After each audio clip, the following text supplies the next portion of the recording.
Hello, my name is Richard Aina, and my project is entitled The Falsified Idols. The term Lobi originates from two Liberi words meaning literally children of the forest, describing several ethnic groups. Farmers, hunters, and herders located in West Africa, historically migrating up the Volta River basin.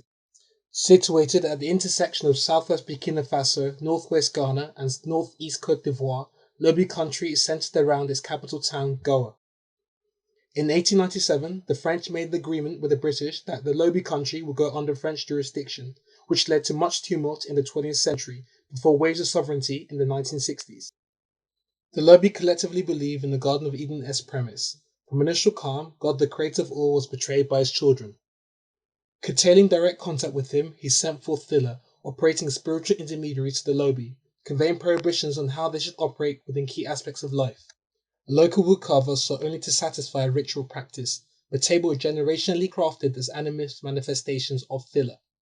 Housed within the familial dwelling, furthest back in the room opposite, along the axis is a domestic shrine room, where these figures would rest within the traditional vernacular, and celestial interaction with these spirits would occur. Under the stewardship of the summoned village diviner, through the intricate didactic process of divination facilitated through the sacrifice of small animals. Coerced, equipped with powerful armlets and pendants, he ascribes rhythmic etchings on paper to be later translated, conveyed as prohibitions. Craft and time. Each Bateba is crafted for a specific purpose, varying in supernatural power, propagating within and from a specific time frame. The past refers to sacred animals and guardian spirits, made of loam in family altars directly within the axis of the entrance and shrine, which encourages the transmission of celestial passage via the satellite above the shrine. Also, the founder of the Patra clan recognized as the Great Elder, planted in place on the shrine's periphery. In the historical present, common ancestors in recently passing are crafted, medium-sized, placed in the shrine recognized in the land of the dead. Some are buried with their owner, who enters the spiritual realm. The present, existing as complementary male and female pairs, the double thil, these ordinary thuwe solve day-to-day factors. The future pertains to supernatural objects and entities powerfully influencing an individual's future through present intervention. Thildorka can move in several directions. Batiz aid men find wives, and women bear children. Chipuo could tell disease and witchcraft. Through metaphysical time travel, collective knowledge was maintained and propagated through specific craft production and dwelling construction, oscillating social dynamics and group identity. Bateba decontextualized. The 2007 UNESCO Forum stated that up to 95% of sub-Saharan cultural artifacts are mostly held in European and American museums and institutions. Intricate and elaborate systems of extraction and distribution have been systematically developed historically. Anonymous villages and local craftsmen produce replicas based on old archetypes for a pittance. Price increases infinitely the further they are from their point of origin. Muslim traders acting as powerful culture brokers use expansive networks of local production to satisfy cheap touristic tastes and esteemed overseas dealers. Figures crafted are faked to resemble what was rather than what could be in authenticity wars. The once sacred has become commodified, rupturing the very fabric of traditional Lobi culture that has since gradually decayed. The Tripartite Contract. France alone has over 90,000 sub-Saharan African objects of antiquity, including Lobi objects. The restitution of African cultural heritage was commissioned by President Macron in 2018 as part of his vow to return such objects. The proposal is framed within the tripartite contract, comprehending a framework by which Bateba can be legally returned to the Lobi and rehoused within a traditional contemporary architecture, proliferating a strengthened future through spiritual craft heritage. Part 1 of the contract infuses the principles of the 1995 UNIDOA Convention into the European Directive of 2014. Such principles of the cultural object restitution will be legitimately extended to extra-European states. A mutual international contract is signed between the President of Burkina Faso and France for each claimed Bateba collection. A national contract signed between the Burkina Faso government and the Sud-West regional governor facilitating the safe extraction and passage of each Bateba collection to Gawa, the location of the site within Pony province.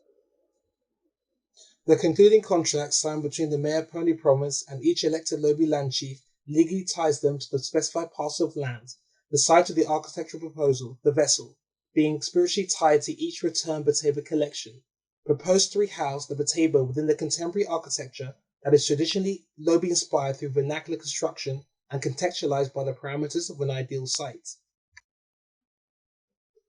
The site.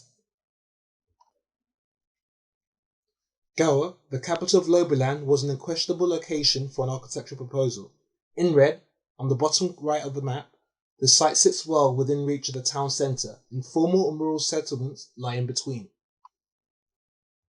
Resting atop a 60-metre high hill adjacent to another.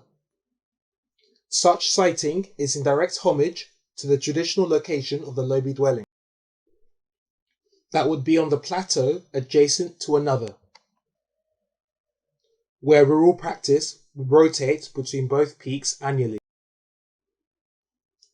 The vessel is nestled between the hillside's two peaks, via discrete cuts in the landscape. The landscape is a clay-rich laterite, surrounded by dense pockets of deciduous growth, both of which enable vernacular construction. The agents. 4 consistently key and prominent figures within traditional Lobi culture have been identified, who will become the key agents that proliferate the physical, programmatic, and spiritual characteristics of the architectural proposal, the vessel. Master Masons deal with the construction of the vessel. The diviners acting as spiritual conduits work through the Bateba. Craftsmen oscillate through both facets, crafting the Bateba for socio-religious means and timber for construction. All under the stewardship of the land chief, ensuring the parcel of land and its contents are protected. Rather than to merely design and build, traditional Lobi vernacular techniques involving clay and timber are learnt by the architect. New earthwork techniques are exchanged with Lobi master masons, conveying instruction to their apprentices. Involving fired earth and bricks and rammed earth, a collaborative hybrid conclusion, whilst lasting considerably longer than hand-molded banco. Such maintenance demands draw a community. Traditional construction involved 4 distinct processes. Firstly, a newlywed land chief will mark the shrine and entrance in the ground with his hoe. The traditional home was anchored by the male vestibule, flanked by the storage rooms, a phallic form filling the proverbial void of clustered rooms, continually accommodating for a chief's future wives and their children. The vessel embodies a Lobi construction process. Using contour trajectories, land chiefs mark the perimeter and shrines for return Bateba. Excavate the ground after ceremonial preparation, forming an uneven sunken landscape. Beams are submerged in the earth and a gridwork of rafters placed above. Rammed earth walls are erected as load-bearing walls or gravity-retaining walls that lean adjacent to the 2 peaks, complemented with a protective layer of Lobi banco striations, and timbers infilled, regularly arranged for future maintenance. The vessel is 7 meters high. Timber posts are erected in between the length of the earthen walls. Beams are fit within recesses in the earthen walls, then topped by cross beams and traditional roofing. Fluted roof openings using bricks to make semi-domes are topped by banco extrusions, drawing intense equatorial light to the interior. That's generally dark like in the traditional dwelling. One gains access into the interior universe of the vessel. The Diviner, Part 1 of 2. Bateba Influx and Bateba Reshrine. Via the carved road, parking on the clearance outside of the main entrance, encased in boxes in the rear of a governmental van travelling from Gawa Airport, Returned Bataba collections are brought through the main entrance.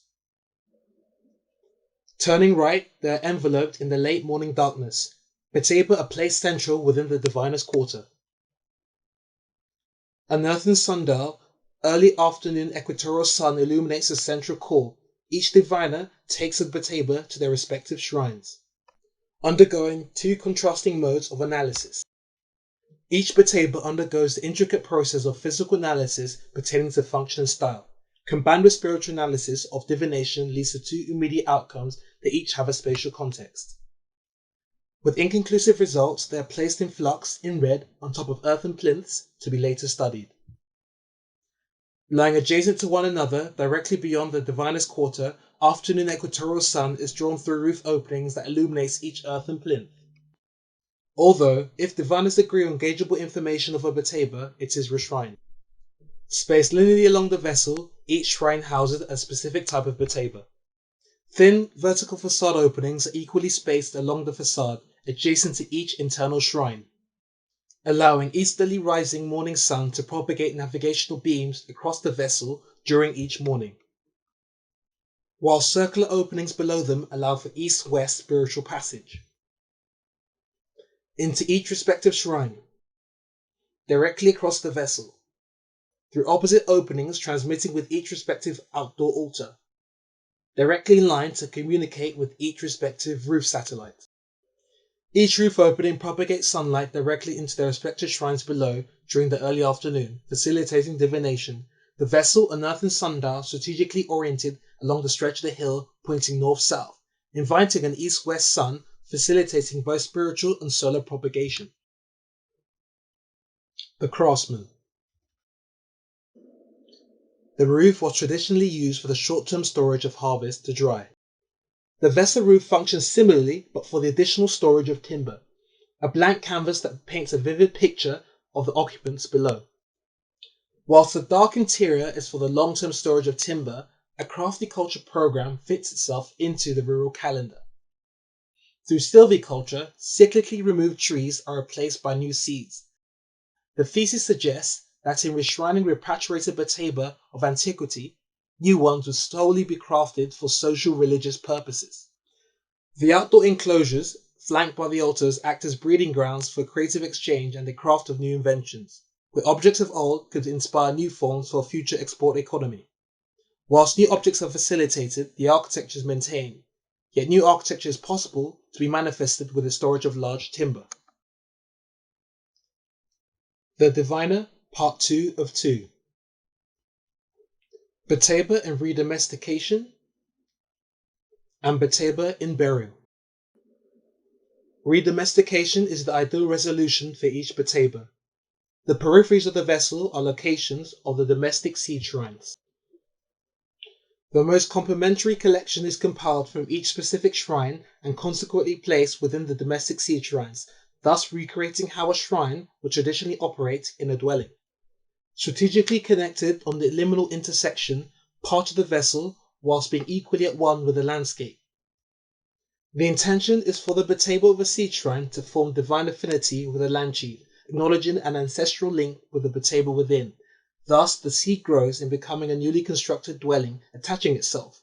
In this hybrid vernacular, the vessel and dwelling manifest a new typology. With ample space, in time, the vessel is well inhabited and reappropriated with true Lobi sensitivities, with new objects of antiquity collected and a higher Lobi occupancy to be rehoused. The vessel is designed to grow linearly, beyond either of its northern and southern extremities. In excavating the ground ahead, Bataba discovered, being ancestral, are buried, laid to rest with their bygone owners. Upon which construction propagates each time. The earth is eternal, its plasticity facilitates new possibilities as it perpetually ingests and renews. Reflections. Having exchanged new earthen techniques and constructed the vessel alongside Lobi masons and their apprentices, the architect departs. Yet the architecture remains. Speculation on how such could grow in the future is truly compelling, considering a uniquely organic Lobi initiative equipped with more earthen string to their proverbial bow. The legacy of the build, in which the domestic is juxtaposed with the facilitation of old objects within clusters for production and export, the potential is truly fascinating. Whilst the rapid growth of formal and informal settlements surrounding Goa continue to increase its boundary, at some point the urban typology will meet the contemporary vernacular. One must begin to speculate the innate power embodied within sacred African objects that can tangibly proliferate a reimagination of not just traditional Lobi urbanism, rather the wider potential of future West African traditional heritage embedded in urban form. The future begins at this very moment.